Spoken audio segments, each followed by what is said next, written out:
vijana watu na washauri, ukitaka kuoa pamoja na tabia, lakini angalia na umbo mwanangu.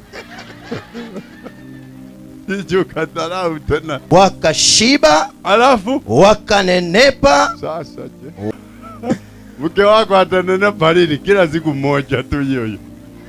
Pamoja na kwamba wanawake wana maumbo kama 4 5.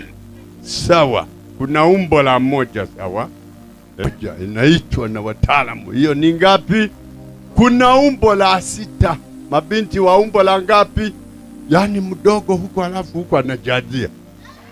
6 hiyo.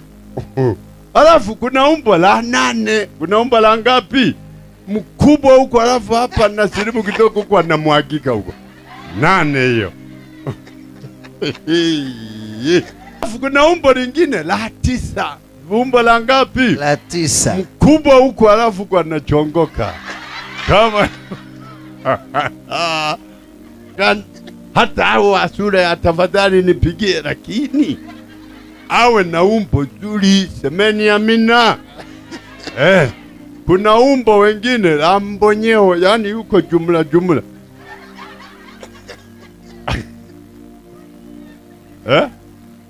Wengine wana maziwa makubwa, usiyatukane. Muone maziwa kama matikiti, amna. Hiyo ni miundo. Hawawezi wakawa na maziwa ya kama Nokia wote, amen. Hata kwaya hapa zipo, kila moja inaimba kwa namna yake. Ndio maana tunasikiliza. Kwa hiyo na wanawake wanaachana. Mwenye 1 sawa, mwenye 6 sawa, mwenye 8 huyo